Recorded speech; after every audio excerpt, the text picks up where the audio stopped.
दोस्तों, आज हम समझेंगे श्रीमद् भगवद गीता के चौथे अध्याय के 3 श्लोक को 33 से 35 तक।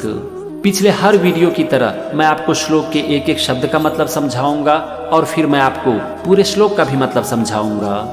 तो चलो सबसे पहले हम समझते हैं श्रीमद् भगवद गीता के चौथे अध्याय का 33वां श्लोक। इस श्लोक में भगवान श्री कृष्ण अर्जुन से कहते हैं, श्रेयान द्रव्य मयात यज्ञात ज्ञान यज्ञ परंतप सर्वाम कर्माखिलम पार्थ ज्ञाने परिसमाप्यते। सबसे पहले हम समझेंगे श्लोक के एक एक शब्द का मतलब, फिर हम समझेंगे पूरे श्लोक का मतलब। और यहाँ पर सबसे पहला शब्द है श्रेयान द्रव्य मयाद यज्ञात ज्ञान यज्ञ। इसमें 4 शब्द है, श्रेयान, द्रव्यमयात, यज्ञात, ज्ञान यज्ञ। श्रेयान का मतलब होता है अत्यंत श्रेष्ठ है। द्रव्यमयात मतलब द्रव्यमय। द्रव्यमय का मतलब होता है चीज, भौतिक वस्तु। यज्ञात मतलब यज्ञ की अपेक्षा, और ज्ञान यज्ञ मतलब ज्ञान यज्ञ यानी कि ज्ञान, नॉलेज। इसके बाद है परंतप, और ये शब्द अर्जुन के लिए यूज किया गया है। तो यहाँ पर पहले वाक्य का मतलब हो गया, हे परंतप अर्जुन, द्रव्य में यज्ञ की अपेक्षा ज्ञान यज्ञ अत्यंत श्रेष्ठ है। कहने का यहाँ पर मतलब है कि अगर हम यज्ञ को यानी कि अपने कर्म को चीजों के द्वारा करते हैं और ज्ञान के द्वारा करते हैं, तो ज्ञान के द्वारा किया गया कर्म हमेशा चीजों के द्वारा किए गए कर्म से श्रेष्ठ होता है। अब हम चलते हैं दूसरे वाक्य पर, और यहाँ पर पहला शब्द है सर्वम, और सर्वम का मतलब होता है संपूर्ण। फिर है कर्माखिलम। इसमें 2 शब्द है, कर्म और अखिलम। कर्म का मतलब कर्म, और अखिलम का मतलब होता है बिना अपवाद के, विदाउट एक्सेप्शन। इसके बाद है पार्थ, और पार्थ अर्जुन का नाम है। फिर है ज्ञाने परिसमाप्यते। ज्ञाने का मतलब होता है ज्ञान में, और परिसमाप्यते मतलब समाप्त हो जाते हैं। तो दूसरे वाक्य का मतलब हो गया, बिना अपवाद के संपूर्ण कर्म ज्ञान में समाप्त हो जाते हैं। मतलब कि ज्ञान सर्वश्रेष्ठ है। अगर हम अपने कर्म को ज्ञान के द्वारा करते हैं तो ये अति उत्तम है।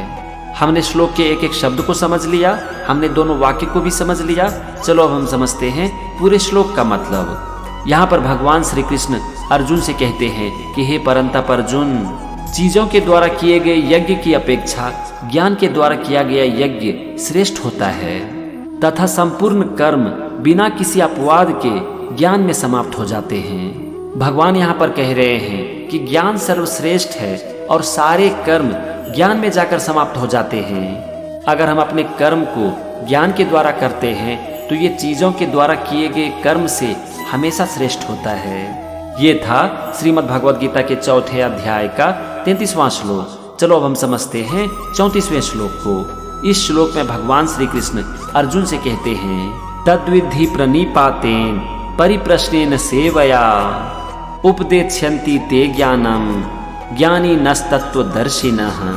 चलो सबसे पहले हम श्लोक के एक एक शब्द का मतलब समझते हैं, और यहाँ पर पहला शब्द है तद्विद्धि। इसमें 2 शब्द है, तत् और विद्धि। तत् का मतलब होता है उसको, और विद्धि मतलब समझो। फिर है प्रणिपातेन, और इसका मतलब होता है भली भांति दंडवत प्रणाम करने से। इसके बाद है परिप्रश्नेन, और इसका मतलब होता है सरलता पूर्वक प्रश्न करने से। फिर है सेवया, और सेवया मतलब सेवा करने से।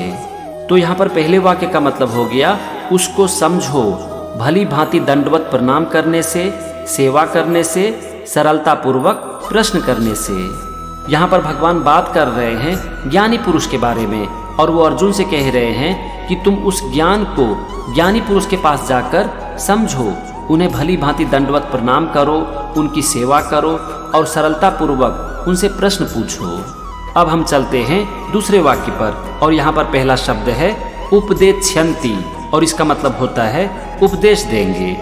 फिर है ते का मतलब वे। ज्ञानम का मतलब होता है ज्ञान का, और ज्ञानिनः मतलब ज्ञानी महात्मा। और अंतिम शब्द है तत्वदर्शिनः, और इसका मतलब होता है परम तत्व को भली भांति जानने वाले। मतलब कि जो ज्ञान को अच्छी तरह से जानते हैं, ज्ञानी पुरुष। तो यहाँ पर आप देखो, दूसरे वाक्य का मतलब हो गया वे परम तत्व को भली भांति जानने वाले ज्ञानी महात्मा ज्ञान का उपदेश देंगे। हमने दोनों वाक्य को समझ लिया, दोनों वाक्य के एक एक शब्द को भी समझ लिया। चलो हम समझते हैं पूरे श्लोक का मतलब। यहाँ पर भगवान श्री कृष्ण अर्जुन से कहते हैं कि हे अर्जुन, तुम ज्ञानी पुरुष के पास जाकर उन्हें दंडवत प्रणाम करो, उनकी सेवा करो और सरलता पूर्वक उनसे प्रश्न पूछकर ज्ञान को समझो। तब वे परम तत्व को जानने वाले ज्ञानी महात्मा तुम्हें ज्ञान का उपदेश देंगे।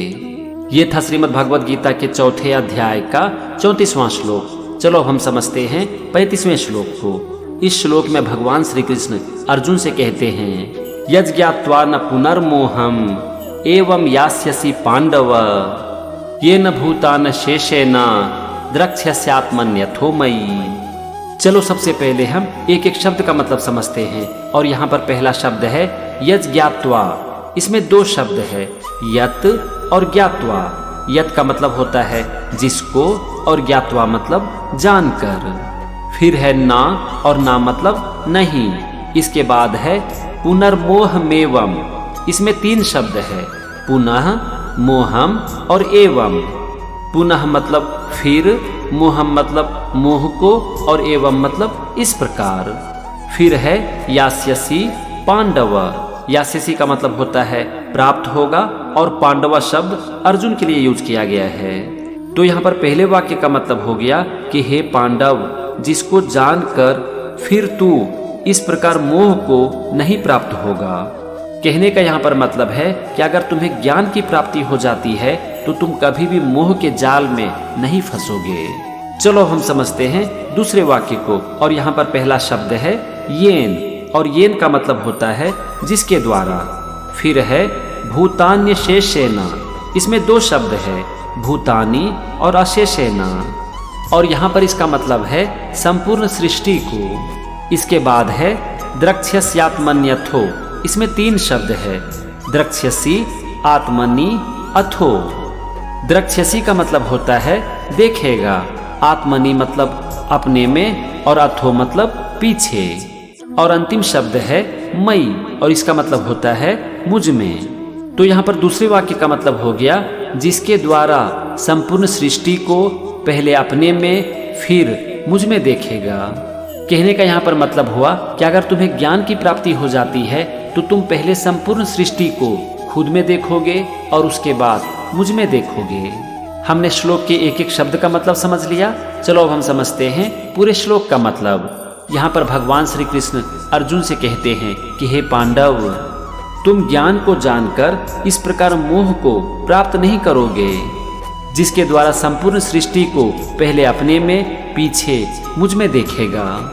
यहाँ पर भगवान कह रहे हैं कि अगर तुम्हें ज्ञान की प्राप्ति हो जाती है तो तुम कभी भी मोह के जाल में नहीं फंसोगे, और तुम ज्ञान की प्राप्ति करके संपूर्ण सृष्टि को पहले खुद में देखोगे और फिर मुझ में देखोगे। ये था श्रीमद् भगवद गीता के चौथे अध्याय का 35वां श्लोक। तो इस वीडियो में हमने समझा श्रीमद् भगवद गीता के चौथे अध्याय के 3 श्लोक को 33 से 35 तक। श्रीमद् भगवद गीता का मेरा ये सीरीज कंटिन्यू रहेगा, और अगले एपिसोड में भी हम श्रीमद् भगवद गीता के इसी अध्याय के कुछ और श्लोक को समझेंगे। तो मेरे साथ बने रहिए और सीखते रहिए श्रीमद् भगवद गीता। जय श्री कृष्णा।